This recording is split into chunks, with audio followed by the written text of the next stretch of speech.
Breaking చూస్తున్నాం. రాష్ట్రంలో ఎన్నికల ప్రచారం చివరి దశకు చేరుకుంది. రేపటితో ప్రచారానికి తెరపడనుంది. దీంతో చివరి 48 గంటల్లో రాష్ట్రంలో ఎన్నికల ప్రచారం మరింత హీట్ ఎక్కనుంది. బీజేపీ కాంగ్రెస్ పార్టీల జాతీయ నేతలు ఇవాళ రాష్ట్రంలో పర్యటించనున్నారు.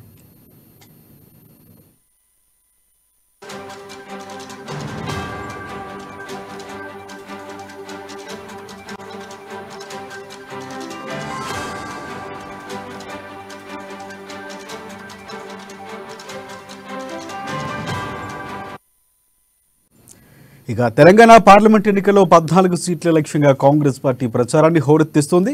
ఓవైపు ముఖ్యమంత్రి రేవంత్ రెడ్డి, మరోవైపు రాష్ట్ర మంత్రులు, ఇంకోవైపు జాతీయ నేతలు రంగంలోకి దిగి అభ్యర్థులకు మద్దతుగా ప్రచారం నిర్వహిస్తున్నారు. 6 గ్యారంటీల అమలును ప్రజలకు వివరిస్తూ ఎన్నికల మేనిఫెస్టోను కూడా గ్యారంటీల మాదిరి అమలు చేస్తామని ప్రజలకు హామీలు ఇస్తున్నారు. ఎన్నికల ప్రచారంలో భాగంగా ఇవాళ రాష్ట్రానికి కాంగ్రెస్ కీలక నేతలు రానున్నారు.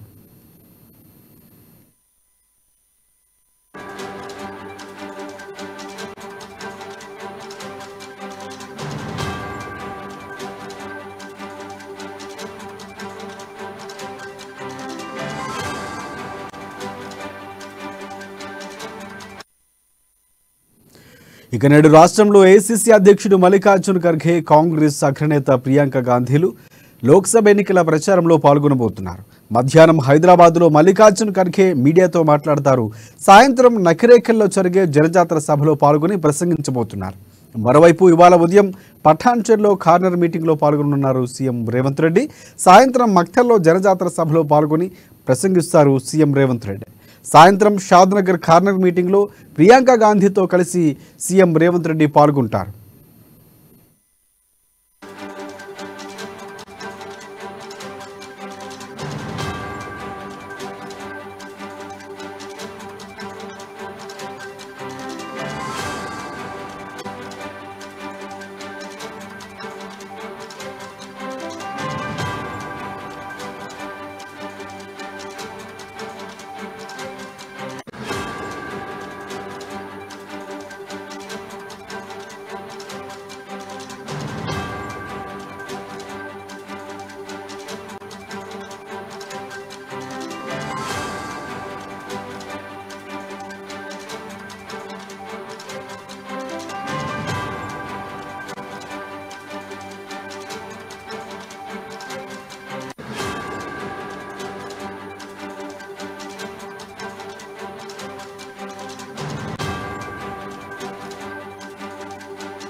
బ్రేకింగ్ చూస్తున్నాం. రాష్ట్రంలో ఎన్నికల ప్రచారం చివరి దశకు చేరుకుంది. రేపటితో ప్రచారానికి తెరపడనుంది. దీంతో చివరి 48 గంటల్లో రాష్ట్రంలో ఎన్నికల ప్రచారం మరింత హీట్ ఎక్కించింది. బీజేపీ కాంగ్రెస్ పార్టీల జాతీయ నేతలు ఇవాళ రాష్ట్రంలో పర్యటించబోతున్నారు.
ఇక తెలంగాణలో పార్లమెంట్ ఎన్నికల్లో 14 సీట్ల లక్ష్యంగా కాంగ్రెస్ పార్టీ ప్రచారాన్ని హోరెత్తిస్తుంది. ఓవైపు ముఖ్యమంత్రి రేవంత్ రెడ్డి, మరోవైపు రాష్ట్ర మంత్రులు, ఇంకోవైపు జాతీయ నేతలు రంగంలోకి దిగి అభ్యర్థులకు మద్దతు ప్రచారం నిర్వహిస్తున్నారు. 6 గ్యారంటీల అమలు ప్రజలకు వివరిస్తూ ఎన్నికల మేనిఫెస్టోను కూడా గ్యారంటీల మాదిరిగా అమలు చేస్తామని ప్రజలకు హామీలు ఇస్తున్నారు. ఎన్నికల ప్రచారంలో భాగంగా ఇవాళ రాష్ట్రానికి కీలక కాంగ్రెస్ పార్టీ అగ్రనేతలు రాబోతున్నారు.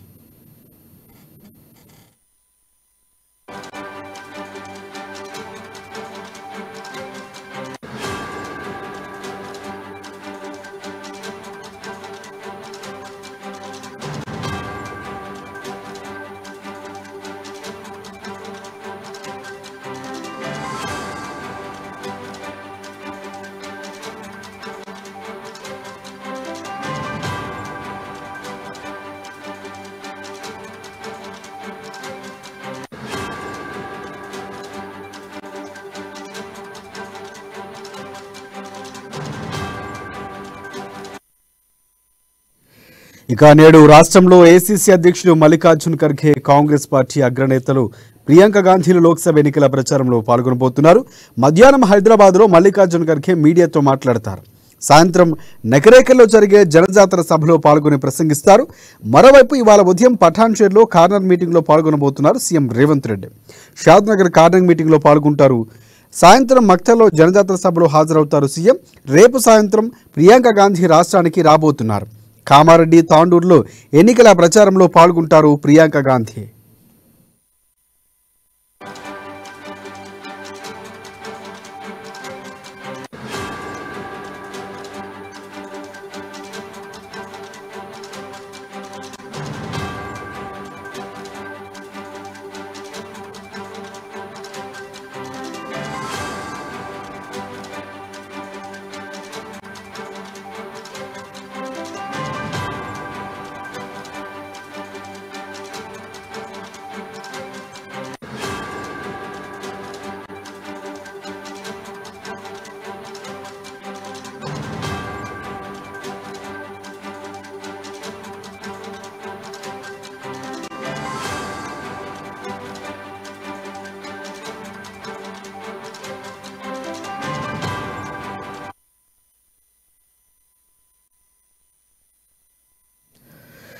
రైట్, బ్రేకింగ్ న్యూస్ చూస్తున్నాం. రాష్ట్రంలో ఎన్నికల ప్రచారం చివరి దశకు చేరుకుంది. రేపటితో ప్రచారానికి తెరపడనుంది.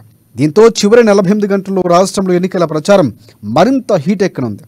బీజేపీ, కాంగ్రెస్ పార్టీల జాతీయ నేతలు ఇవాళ రాష్ట్రంలో పర్యటించనున్నారు.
ఇక తెలంగాణ పార్లమెంట్ ఎన్నికల్లో 14 సీట్ల లక్ష్యంగా కాంగ్రెస్ పార్టీ ప్రచారాన్ని హోరెత్తిస్తోంది. ఓవైపు ముఖ్యమంత్రి రేవంత్ రెడ్డి, మరోవైపు రాష్ట్ర మంత్రులు, ఇంకోవైపు జాతీయ నేతలు రంగంలోకి దిగి అభ్యర్థులకు మద్దతుగా ప్రచారం నిర్వహిస్తున్నారు. 6 గ్యారంటీల అమలు వివరిస్తూ ఎన్నికల మేనిఫెస్టోను కూడా గ్యారంటీల మాదిరిగా అమలు చేస్తామని ప్రజలకు హామీ ఇస్తున్నారు కాంగ్రెస్ పార్టీ నేతలు. ఇక ఎన్నికల ప్రచారంలో భాగంగా ఇవాళ రాష్ట్రానికి కాంగ్రెస్ పార్టీ కీలక నేతలు రానున్నారు.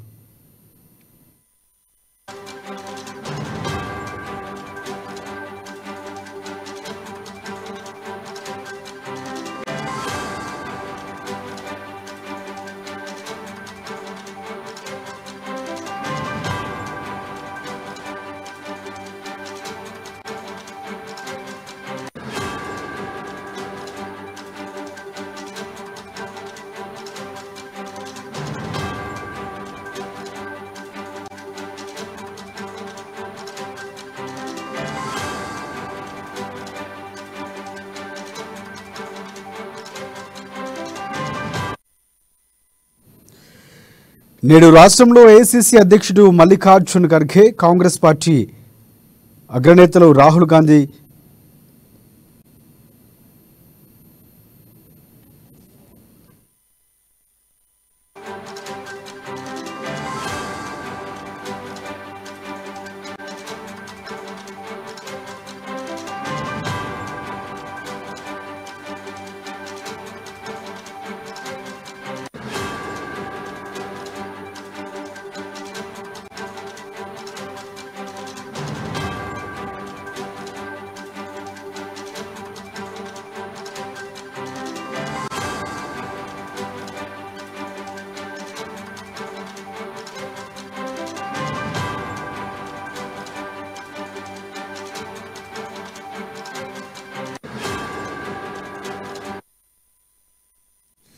అలాగే నేడు రాష్ట్రంలో ఏఐసీసీ అధ్యక్షుడు మల్లికార్జున్ ఖర్గే, కాంగ్రెస్ పార్టీ అగ్రనేత ప్రియాంక గాంధీ లోక్సభ ఎన్నికల ప్రచారంలో పాల్గొనబోతున్నారు. మధ్యాహ్నం హైదరాబాద్లో మల్లికార్జున్ ఖర్గే మీడియాతో మాట్లాడతారు. సాయంత్రం నకరేకల్లో జరిగే జనజాతర సభలో పాల్గొంటారు. మరోవైపు ఇవాళ ఉదయం పటాన్చెరులో కార్నర్ మీటింగ్లో పాల్గొనబోతున్నారు సీఎం రేవంత్ రెడ్డి. షాద్నగర్ కార్నర్ మీటింగ్లో పాల్గొంటారు సీఎం. సాయంత్రం మక్తల్లో జనజాతర సభలో హాజరవుతారు. రేపు సాయంత్రం ప్రియాంక గాంధీ రాష్ట్రానికి రాబోతున్నారు. కామారెడ్డి, తాండూరులో ఎన్నికల ప్రచారంలో పాల్గొంటారు ప్రియాంక గాంధీ. ఇక రేపు కామారెడ్డి జిల్లా కేంద్రంలో జనజాతర సభకు హాజరు కాబోతున్న ప్రియాంక గాంధీ సభ ఏర్పాట్లు పరిశీలించారు ప్రభుత్వ సలహాదారుడు షబీర్ అలీ. కేరళ ఎంపీ రాజ్మోహన్ ఉన్నితన్, ఇందిరాగాంధీకి ప్రతిరూపమైన ప్రియాంక గాంధీ ఎన్నికల ప్రచారంలో భాగంగా మొదటిసారి కామారెడ్డికి రావడం చాలా సంతోషకరమని చెప్పి షబీర్ అలీ అన్నారు. ప్రియాంక గాంధీ సభను విజయవంతం చేయాలని పిలుపునిచ్చారు షబీర్ అలీ.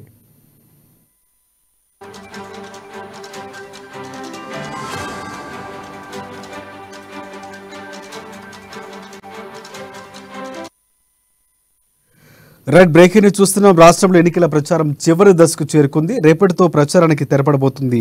దీంతో చివరి 48 గంటల్లో రాష్ట్రంలో ఎన్నికల ప్రచారం మరింత హీట్ ఎక్కబోతుంది.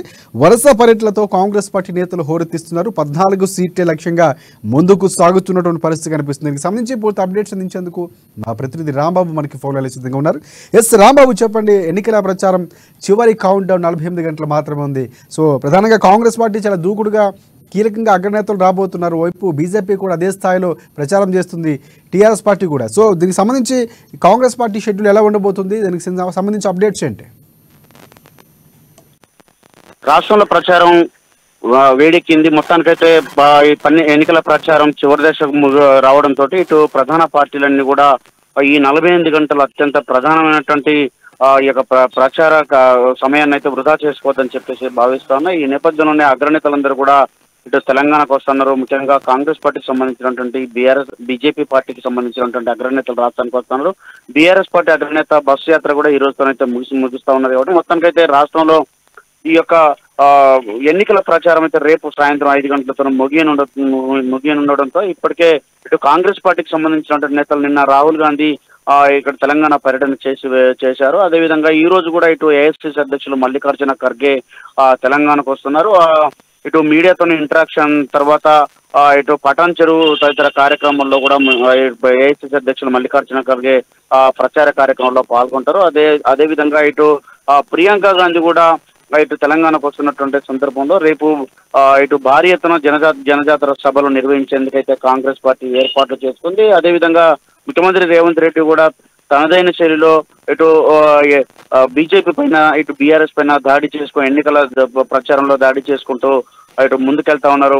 అన్ని తానే స్వయంగా ఉండి రాష్ట్రంలో ఇటు ప్రచార కార్యక్రమాన్ని వేగవంతం చేస్తా ఉన్నారు. 17 పార్లమెంటు పరిధిలో ఉన్నటువంటి ఈ యొక్క అన్ని నియోజకవర్గాల్లో కూడా ప్రచారం చేస్తా ఉన్నారు. ఈ రోజు కూడా ఇటు ముఖ్యమంత్రి రేవంత్ రెడ్డి మక్తల్, శంషాబాద్, గోషామల్ తదితర నియోజకవర్గాల్లో ప్రచారం చేయనున్నారు. అదేవిధంగా సాయంత్రం తాజ్ కృష్ణ హోటల్లో కూడా మీట్ ద ప్రెస్ కార్యక్రమంలో కూడా ముఖ్యమంత్రి పాల్గొనబోతున్నారు. మరొక వైపు ఇటు మంత్రులు కూడా కాంగ్రెస్ పార్టీకి సంబంధించినటువంటి మంత్రులందరూ కూడా ఎవరికి అప్పగించినటువంటి ఇన్ఛార్జీలు ఉన్నటువంటి ఆయా పార్లమెంట్ నియోజకవర్గంలో ప్రచార బాధ్యతలను మీదేసుకొని పనిచేస్తా ఉన్నారు. మొత్తానికైతే కాంగ్రెస్ పార్టీ 14 పార్లమెంటు స్థానాల్లో గెలిచేందుకైతే తీవ్రంగా శ్రమిస్తా ఉంది. 17లో 14 గెలవాలని చెప్పి ఇది కేంద్రానికి అంటే కేంద్రంలో ఉన్నటువంటి కాంగ్రెస్ పార్టీకి కానుక ఇవ్వాలని చెప్పేసి రాబోయేటువంటి కాంగ్రెస్ గవర్నమెంట్ లో అంటే కేంద్రంలో ప్రభుత్వం ఏర్పడడానికి ఇటు రాహుల్ గాంధీని ప్రధానమంత్రి చేయడానికి ప్రధాన భూమిక తెలంగాణ కావాలని చెప్పేసి భావిస్తా ఉన్నారు. అందుకే తీవ్రంగా శ్రమిస్తూ ఈ యొక్క వచ్చి రాగానే 2-3 నెలల కాలంలోనే ఎన్నికలు రావడంతో అత్యంత ప్రతిష్టాత్మకంగా తీసుకున్నటువంటి కాంగ్రెస్ పార్టీ ఈ యొక్క స్థానాలను గెలవాలని చెప్పేసి భావిస్తున్నది. అందుకుగాను అవిశ్రాంతంగా పనిచేస్తూ ముందుకెళ్తా ఉన్నది. మరొకవైపు బీజేపీకి సంబంధించినటువంటి నేతలు ఇప్పటికే అమిత్ షా, నడ్డా లేకపోతే ఆర్ఎస్ఎస్ సంబంధించినటువంటి నేతలు, వివిధ ఎంపీలు మహారాష్ట్రకు సంబంధించినటువంటి వాళ్ళు, అదేవిధంగా జాతీయ బీజేపీ నేతలందరూ కూడా హైదరాబాద్ తెలంగాణ కేంద్రంగా ఎన్నికల ప్రచారాన్ని అయితే నిర్వహిస్తున్నారు. ఈ ప్రచారంలో ప్రధానంగా ఇటు కాంగ్రెస్ పార్టీని తూర్పారబడుతూ ముందుకెళ్తా ఉన్నారు.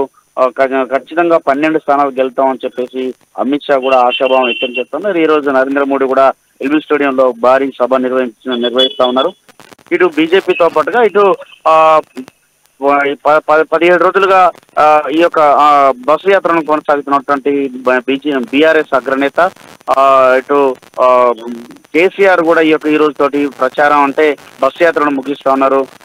రేపు సాయంత్రం 5 గంటల వరకు ప్రచార కార్యక్రమం ముగించడంతో ఇప్పటికే ఇటు కేసీఆర్, హరీష్ రావు, కేటీఆర్ ఈ యొక్క ప్రచార కార్యక్రమాన్ని మొత్తం కూడా మీదేసుకొని అయితే నిర్వహిస్తా ఉన్నారు. దాంతో పాటుగా 12 స్థానాలు గెలుస్తామని చెప్పేసి కూడా ధీమా వ్యక్తం చేస్తా ఉన్నారు. మొత్తానికైతే ప్రధాన రాజకీయ పార్టీలన్నీ కూడా ఇటు ఎవరికి వారు 12 నుండి 14 స్థానాలు గెలుస్తామని చెప్పేసి ఆశాభావం వ్యక్తం చేస్తూ ప్రచార కార్యక్రమాన్ని అయితే ఓరెత్తిస్తా ఉన్నారు. ఈ యొక్క చివరి దశకు వచ్చినటువంటి నేపథ్యంలో ఈ యొక్క 48 గంటలు అత్యంత కీలకంగా ఉంటాయని చెప్పేసి భావిస్తున్నటువంటి పార్టీలు డోర్ టు డోర్ క్యాంపెయిన్ తో పాటుగా భారీ కార్నర్ మీటింగ్లు, ప్రచార సభలతోనూ ఓరెత్తిస్తున్నారు. మొత్తానికైతే రేపటితో ఈ యొక్క ఎన్నికల ప్రచారం ముగించడంతో అభ్యర్థులందరూ కూడా తమకు అవకాశం ఉన్నటువంటి మేరకు వీలున్నంత మేరకు ప్రచార కార్యక్రమాన్ని అవకాశం ఉన్నటువంటి నాయకులను కలవడము, తమ వైపుకు ఓటర్లను ఆకర్షించేటువంటి ప్రయత్నం అయితే చేస్తా ఉన్నారు.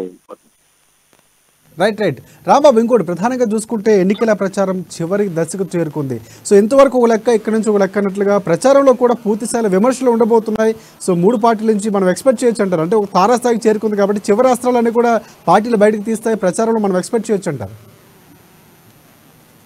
తప్పకుండా. ఎందుకంటే ఇప్పటికే ఈ యొక్క ఎన్నికల ప్రచారంలో ప్రధాన పార్టీలన్నీ కూడా ఒకరిపై ఒకరైతే తీవ్రమైనటువంటి ఆరోపణలు ప్రత్యారోపణలు చేసుకుంటా ఉన్నాయి. ఒకవైపు ఇటు బీజేపీ పార్టీ ఇటు అంటే కాంగ్రెస్ పార్టీకి సంబంధించినటువంటి సోషల్ మీడియా పైన ముఖ్యమంత్రి పైన ఏకంగా కేసులు పెట్టాల్సినటువంటి అంటే నోటీసులు ఇచ్చేటువంటి పరిస్థితి ఏర్పడ్డది. ఇటు రాజ్యాంగం రద్దు, అదేవిధంగా రిజర్వేషన్లు ఎత్తివేస్తారని చెప్పి దానిపైన ఒక ప్రచారం అయితే కాంగ్రెస్ తీసుకుంది. ఈ నేపథ్యంలోనే గతంలో బీజేపీ నాయకులు చేసినటువంటి వీడియోలను, ఆడియోలను కూడా ఇటు బహిర్గతం చేస్తా ముందుకెళ్తా ఉన్నది. బీజేపీ 400 స్థానాలు గెలవాలనుకునేటువంటి ఉద్దేశం రాజ్యాంగాన్ని మార్చేటువంటి కుట్ర, రిజర్వేషన్లు ఎత్తివేసేటువంటి కుట్ర చేస్తోందని చెప్పేసి ఇటు కాంగ్రెస్ పార్టీ ఆరోపిస్తూ ప్రచారాన్ని దూకుడు పెంచింది. దీంతో అత్యవసరంగా జాతీయ స్థాయి నేతలు, ఆర్ఎస్ఎస్ నేతలు కూడా స్పందించాల్సినటువంటి పరిస్థితి ఏర్పడింది. రాజ్యాంగాన్ని మార్చేటువంటి పరిస్థితి లేదని చెప్పేటువంటి ఒక ప్రయత్నం చేస్తా ఉంది. దానికి సంబంధించి ఇటు కాంగ్రెస్ నేతలు మాత్రం గతంలో బీజేపీ నేతలు చేసిన వ్యాఖ్యలను ప్రస్తావిస్తూ ముందుకెళ్తా ఉన్నారు. ఏదేమైనా రిజర్వేషన్ల ప్రక్రియ అనేది ఇది రాజ్యాంగానికి సంబంధించినటువంటి రద్దు అనే దానిపైన వ్యవహారం కేంద్రంగా ఈ యొక్క ఎన్నికల ప్రచారం అయితే హాట్ గా జరుగుతా ఉంది. మరొక వైపు బీఆర్ఎస్ పార్టీ మాత్రం తాము అధికారంలో ఉన్నప్పుడు ఏనాడు కూడా కరెంటు పోలేదని చెప్పేసి, నీళ్ల సమస్య రాలేదని చెప్పి కాంగ్రెస్ వచ్చి రాగానే 3 నెలల్లో కరెంటు పోయిందని చెప్పేసి ఒక ప్రయత్నం, నీళ్లు లేవని ప్రయత్నం చేస్తా ఉంది. కానీ కాంగ్రెస్ పార్టీ కూడా దాన్ని తిప్పికొడతా ఉన్నది. గతంలో కంటే కూడా విద్యుత్ వినియోగం ఎక్కువ జరిగిందని చెప్పేసి ఆధారాలతో సహా లెక్కలతో చూపిస్తా ఉన్నది. గ్లోబల్స్ ప్రచారం బీఆర్ఎస్ చేస్తా ఉన్నది. ఓట్లు దండుకునేందుకు ఒక చివరి అస్త్రంగా ఒక ప్రయత్నం చేస్తా ఉంది. ఎక్కడ కూడా ఎలాంటి సమస్య లేదు, నీటి సమస్య లేదు, విద్యుత్ సమస్య లేదు. కావాలని చెప్పేసి ఈ యొక్క ప్రయత్నం బురదజల్లేటువంటి ప్రయత్నం చేస్తా ఉందని చెప్పేసి ఆధారాలతో గతంలో నీళ్ల వినియోగం ఎంత, ఇప్పుడు నీళ్ల వినియోగం ఎంత, గతంలో విద్యుత్ వినియోగం ఎంత, ఇప్పుడు ఎంత అనేది ఆధారాలతో లెక్కలతో సహా కూడా ఇటు ఉప ముఖ్యమంత్రి కానీ ముఖ్యమంత్రి కానీ బయట పెట్టినటువంటి పరిస్థితి. దీంతో ఇటు బీఆర్ఎస్ పైన కూడా అంటే చేస్తున్నటువంటి ఆరోపణలు పైన కూడా తిప్పుకోటువంటి ప్రయత్నం కాంగ్రెస్ చేస్తోంది. మొత్తానికైతే రాష్ట్రంలో ఇటు బీఆర్ఎస్, బీజేపీ, కాంగ్రెస్ ముగ్గురు కూడా ఒకరిపై ఒకరు ఆరోపణలు ప్రత్యారోపణలతో ముందుకెళ్తా ఉన్నా కానీ ప్రచారాన్ని మాత్రం తమకు అనుకూలంగా మార్చుకున్నటువంటి ఒక ప్రయత్నంలో భాగంగా ఇటు ఈ యొక్క ప్రచారాస్త్రాలైనటువంటి ఇలాంటి అంశాలను లేవనెత్తుతూ ముందుకెళ్తా ఉన్నాయి. Right. Thanks for updates Rambabu.